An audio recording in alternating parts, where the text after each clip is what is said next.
Yo, guys, welcome back. Today we're going over what is probably my new favorite build on Where Winds Meet. We are officially a tank main, but we do a boatload of damage. Up to this point, I've seen hits for 14k. Please be aware, this is a very certain rotation to pull this off. It's not hard, but if you plan to just look at what I'm using, screenshot and dip, you will not do this much damage. I am live on Twitch daily, streaming Where Winds Meet. This should be my main game for a while, so if you have any questions about any of my builds or the game in general, stop by the stream and let me know. Link is in the description. With that out of the way, let's get into it. So we're going to start out by looking at our weapons and some of their skills and how those synergize. And one of the most important here is going to be Drumbeat. This increases charge skill damage by 15% for 6 seconds, and this is coming from the Stormbreaker Spear. So if we look at our Stormbreaker Spear, this is going to be linked to our charge skill, and this is what's going to give us Drumbeat. It says you gain Drumbeat on the final strike. You do not have to actually hit the enemy with this. Just be aware of that. Of course, it's nice if you do because you want to do damage, but you completely whiff this whole thing and you'll still get this buff. So back to our Thundercry Blade, and this is going to trigger the perception skill on our Q. This is going to give us shield equal to 25% of our HP, but we're going to also gain 2 bars of fighting spirit and breakthrough. Breakthrough is going to increase the damage of our charge skill by 30% and remove the endurance cost when charging for 12 seconds.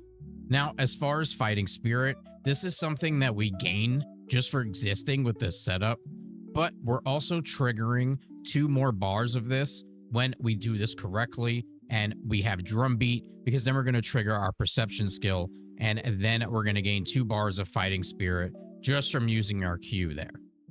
So what is fighting spirit going to do? Well, this is our main attack here, our charge skill on our Thundercry Blade. This is doing all of our damage, and it's stage 3, which is full charge, which you're going to be doing.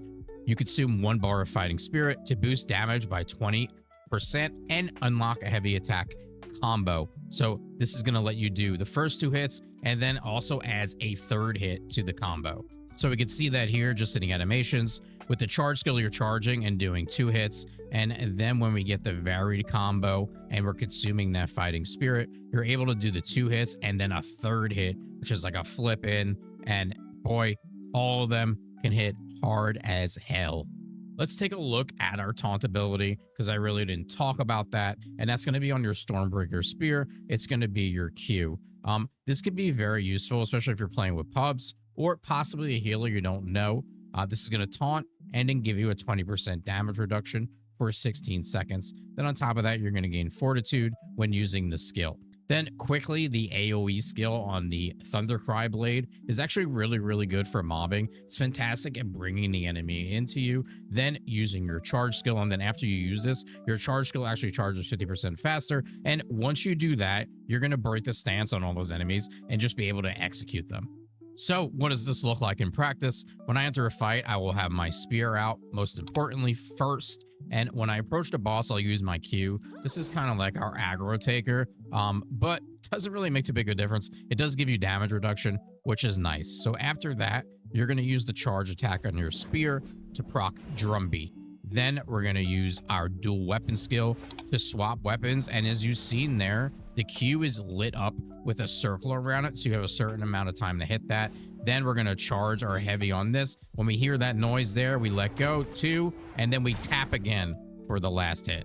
Then you just simply repeat that over and over. Charge skill for Drumbeat, dual weapon skill, hit your Q again, charge attack, wait for the noise. 1, 2, 3. So what kind of gear are we running? We're of course using the Thundercry Blade and the Stormbreaker Spear. You're going to want to level those up as much as possible. For our inner ways, we're going with Morale Chant. We're using Exquisite Scenery. We are using Battle Anthem. This is going to give a damage buff to our charge skills. And then we're using Adaptive Steel. This, for the spear, attacks ignore 12.5% of target's physical defense. Mystic skills.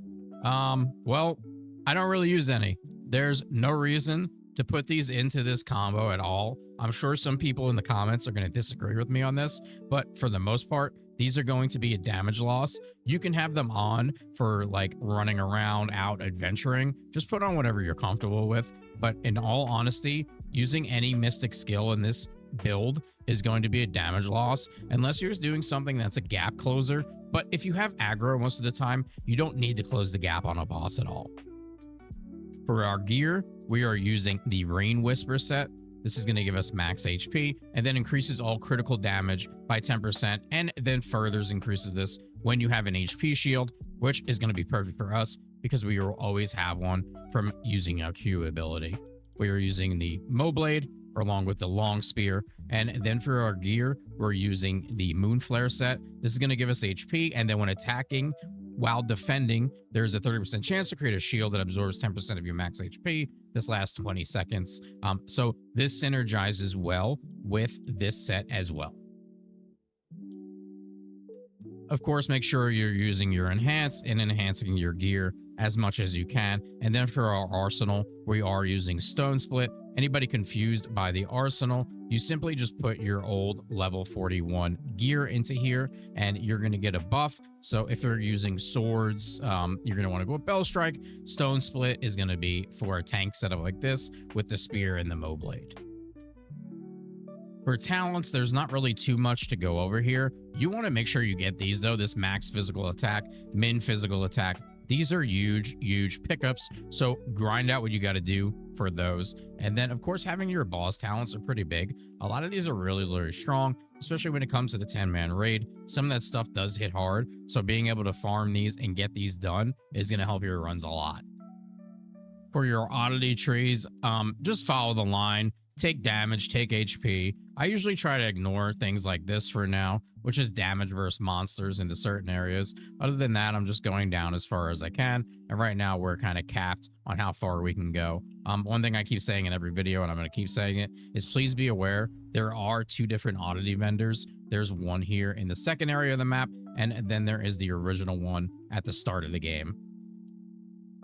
And that covers everything for this tank build. Any questions or suggestions about the build, let me know in the comments. Like and subscribe is appreciated.